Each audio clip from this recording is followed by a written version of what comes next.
Hey guys, it's your girl. I'm back with another reaction video for you guys today. Today, we are reacting to Scary Videos Caught on Ring Cameras, Volume 3. So this is from Mr. Nightmare, and you guys suggested I watch it, and it's in the realm of like horror that I do as a filmmaker, so I'm excited to check something out that's different, and we're gonna just get into it. So let's give it a look-ski. I'm excited. Here we go. In this footage that a viewer sent me, a person can be seen crouch walking towards his front door through his doorbell camera. The person was wearing a hat, face mask, and sunglasses, allowing none of his face to be seen.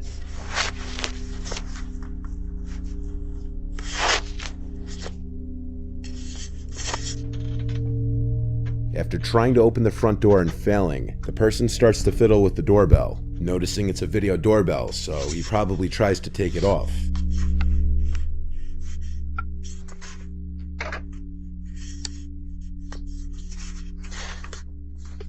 What likely happened was that when he realized that he couldn't get the doorbell unmounted without a special screwdriver, he started to hold his hand in front of the camera after ringing the bell. The viewer told me that this happened at 2 in the morning, and so when he heard his doorbell and ring notification go off, he instantly went to his phone to check who was at the door, only to see exactly what you're seeing. The man then walks past the doorbell to the side of the house, and by this point, the homeowner was on the phone with 911 reporting the incident. While on the phone with 911, the homeowner heard the doorknob to the side entrance door being fiddled with, and this was a door that he had been known to leave unlocked accidentally from time to time. However, luckily on this night, that wasn't the case. Since the intruder couldn't simply walk in through either door, he started to say hello repeatedly through the door, in an off-putting tone that sounded so overly friendly that it was creepy. The 911 operator told the homeowner not to open the door or to even acknowledge the person. The person would then start to bang on the door for a few moments until seemingly giving up. The police showed up but couldn't help out much based on the video. Later that night, the homeowner received another notification that there was movement at his front door. When he checked the video feed, he couldn't see anyone. He still has no idea who was under that mask and glasses. This following footage was also captured by a viewer's doorbell camera at their old house, which is still active while he tries to sell it. One more street from his neighbor's home, across his front yard and up to his front door, the man was naked, with one of his hands blocking his privates.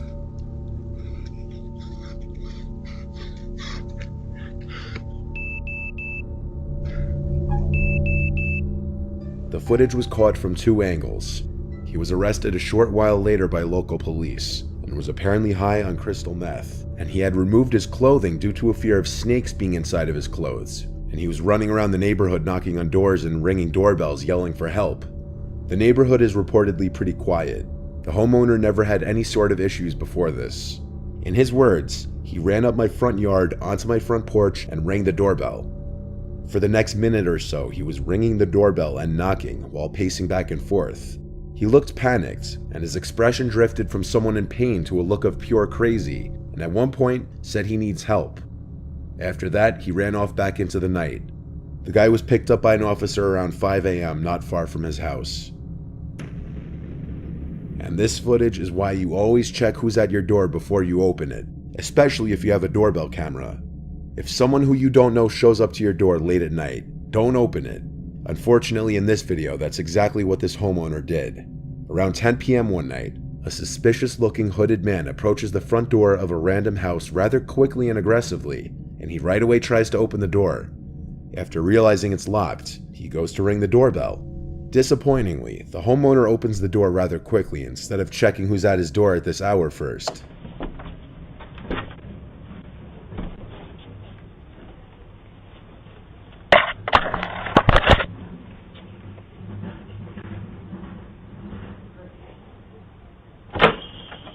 Hello. Hi. How far are you, sir? Who are you? Aaron right now. How are you? Good. You need to leave. How far? Out there. What's the stairs area? What? What's the stairs area? Come on, where are you going? What's the stairs area? Goodbye, you.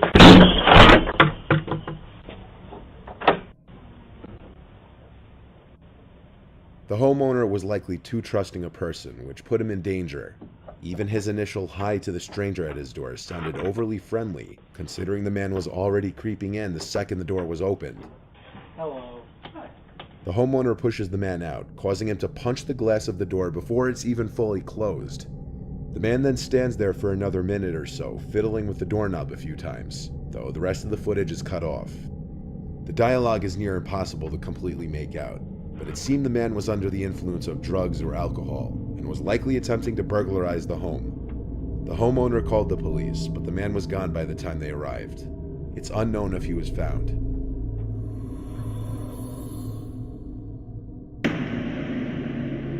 This image was... First of all, no. We're not opening a door for anyone. Not even, like, come on. Like, if you know it's that late and you know you're not expecting anyone, why would you even open it? A hooded man? No weapon? Man. Camera and a Facebook group to caution others. The woman warned in her post to beware a strange man wearing a white mask lurking around the neighborhood after her camera caught him trying to look into her home a little after 10 p.m. one night. The woman said, "I just want my neighbors to be aware and safe. Please, if possible, share this post. Screenshots are welcome." Not sure what colors he was wearing, but had a hoodie and jeans on. The disturbing picture shows the man in the mask looking directly into the camera. This is exactly the type of image that you'd never want or expect to see come up on your doorbell camera footage. But it's also the kind of image that would make you sure as hell grateful that you had one. Neighbors of the woman also reported seeing the man walking around and approached their front doors. Thankfully, no one opened the door to him. Join Flip. Listen. No bueno. That's not happening. Like, that is such a creepy image. And the fact that people just yeah, a lot of them are people that are on drugs or on stuff. It's really unfortunate that people are like that or even do drugs. Like, it's really creepy. Don't do drugs, kids. Don't. Or anybody. Don't do drugs. All right, so here we go. We're gonna. On May 1st, 2020, around 9:40 p.m., around the beginning of the COVID lockdown, a 45-year-old dad, Raymond Hawkins, opened the door to who he believed to be a delivery driver dropping off a parcel. Due to new methods of delivery at the time because of COVID, the alleged delivery driver backed away from the front door to supposedly keep his distance and claimed he needed to take a picture of the package at the doorstep, something many delivery drivers must do for more expensive packages.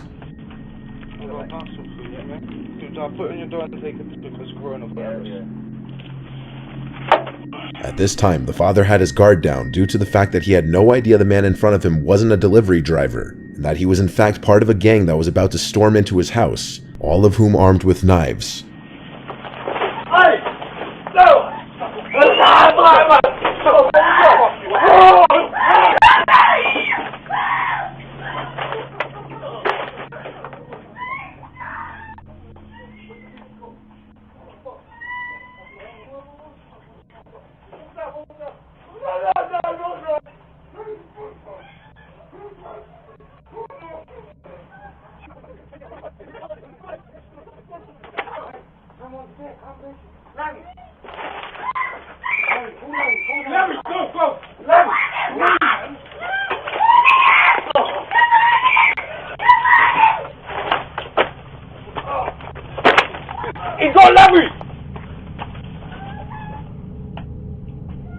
Christopher Sargent, the fake delivery driver, lunges at Raymond with a knife and attacks him when he goes to pick up the package, while 3 other masked men follow from behind. Muffled cries come from the house, as there's a struggle between Raymond, his wife, and the robbers. The robbers are only in the house for a few moments before being seen fleeing the house with thousands of dollars worth of items. Raymond and his son suffered non-life-threatening injuries, while his sons were described to be worse. 2 of the culprits would be arrested, Anthony Lascelles and Christopher Sargent, who were both charged with aggravated burglary and possession of a knife. The other 2 culprits were never found. One thing that can be learned from a lot of these videos is that some people will go to crazy lengths to trick other people. The major red flag in this case was that the supposed delivery was taking place at 9:40 p.m., which is way past the time any notable delivery company will deliver packages, usually the latest being 7 p.m. On April 10th, 2020, This was the footage taken by the Ring doorbell of a viewer's friend Kayla in a small California town. Kayla was being stalked by her crazy former friend Thomas, who became obsessed with her over time and would constantly express his alleged love for her, despite her telling him numerous times that she didn't feel the same way. The week that this footage was taken, Kayla was bombarded with texts and voicemails from Thomas. And as you can see, if you care to pause the video and read some— I'm sorry this upsets you. I genuinely hope you have a good day no matter video what. and read some of the texts. Okay, I'm glad to see your yourself again. See yourself again. I'm glad you're okay too. Starts with what That seems was to be scary. I Kayla thought I accepting his lost apology you as for my friend. It's okay. It wasn't the worst. I want to still help you in any way I can. Thanks for apologizing. No, it was genuine. We can his talk behavior. more later, However, maybe tomorrow. as the texts and voicemails just keep coming in, she begins— If it's okay, I told Megan about this because I needed comfort from her. We will be here for you if you need our help and to realize how crazy he may be. What you're about to hear are some audio clips. And hope you can understand that it's a bit nervous to be alone with you after that was a bit much for me. From different voicemails. Of course you need space. I'm happy for you to take it for a while. Please go and recover and think and dance and all. What? I want you to take all the time you need. I didn't do this for any other reason, just be left or no matter what else. Be safe. Always be safe and all, making sure you're that. Think about this. Don't be alarmed. It was only a test, as they say. What? Else he's left on her phone after she had stopped answering him. Hey, Kayla. Listen. I'm terrified of you, and God, I love you so much. So much. Please call me back. No, I lied. I'm not gonna give you some space. I'm sorry. I'm coming over. I know you're up and thinking about me. I'm sorry. I'm talking. God, I'm not sorry. God, I'm coming over.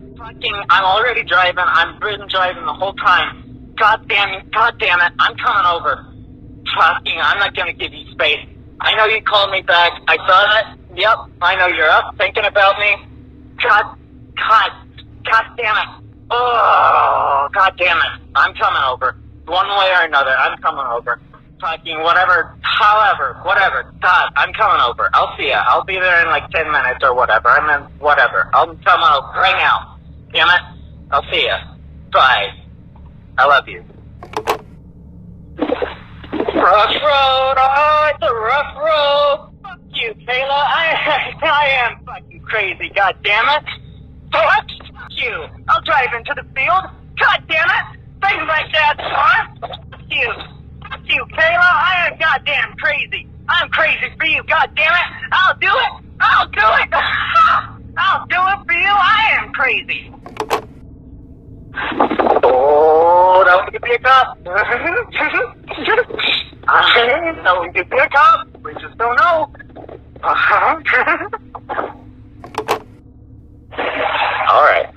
All right. I'll settle. Anything for you, my queen. Anything for you. I'll settle. I'm going slow. My phone is dying anyway. I'm still going to drive by your house in the middle of the night, though. I dare you not to have your blinds open to check. I'm crazy. Maybe you'll never know if I did it. I'll do it. The footage of him showing up to Kayla's house was right after one of his phone calls saying he's coming over, even though it was clear by this point she wanted nothing to do with him. Eventually, Kayla and her friend Ravon would find out that Thomas wasn't even his real name. His real name is Matthew. He'd been using the fake name Thomas Castle, which was a reference to the Marvel character The Punisher. Thomas was a reference to Thomas Jane, the second actor to play the Punisher, and Castle was a reference to Frank Castle, the Punisher's last name.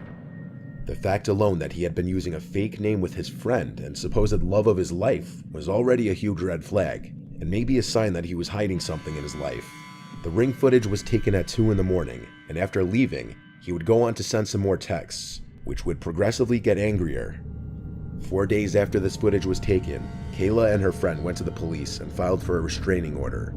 The footage of him showing up to Kayla's house was right after one of his phone calls saying he's coming over, even though it was clear by this point she wanted nothing to do with him. Eventually, Kayla and her friend Ravon would find out that Thomas wasn't even his real name. His real name is Matthew. He'd been using the fake name Thomas Castle, which was a reference to the Marvel character The Punisher. Thomas was a reference to Thomas Jane, the second actor to play the Punisher, and Castle was a reference to Frank Castle, the Punisher's last name. The fact alone that he had been using a fake name with his friend and supposed love of his life was already a huge red flag, and maybe a sign that he was hiding something in his life. The ring footage was taken at 2 in the morning, and after leaving, he would go on to send some more texts, which would progressively get angrier. 4 days after this footage was taken, Kayla and her friend went to the police and filed for a restraining order. He left her alone about a month or so after the restraining order was put into place. Kayla blocked his number and blocked him on social media, and reportedly he basically disappeared from the world, and no one knows where he is now. Gosh, man. Listen, guys. All I know is this is why you have to really know who you're talking to, and you have to just be aware and really observe people, really know people. Like, you know, you never know how people are, but you know, there's signs. There are signs when people. My mom and dad always taught me, when someone shows you their true colors, believe them. You know, when someone tells you who they are the first time, believe them. That's exactly who they are. You know what I'm saying? It's really unfortunate that you have people like that running around, you know, harassing people. And I mean, that was absolutely bizarre. That was really bizarre. Thank you guys for suggesting me to watch this. We're going to watch volume 4, so stick around for the next reaction. Thank you guys again for your subscription. Thank you guys for getting us to 1,000. We made it. We're here. Also, hit the notification bell for all new videos that are coming every time we drop. And hit also follow the Patreon channel, the videos that don't make it to this channel because of copyright. Because yes, YouTube is really strict about copyright. I don't know if I'll be able to do any more George Carlin too much because of the copyrights that is been giving me from reactions. But I'm gonna try my best to, if I do them, I have to like really still block out certain things. So I know you guys hate it, but if you don't want to see that, you gotta head up to my Patreon to get the full video of like non-edited reactions. So anyway, thank you guys so much for your support. Thank you guys for supporting the merch. MB Films Productions, this is my production company. My movie's back here. Please head over to our website and please cop a hat, some merch, new clothes. We got shirts and all kind of things. So I hope you guys can also continue to support us and support the movement of, you know, this channel. And yeah, love you guys. See you guys soon. Peace.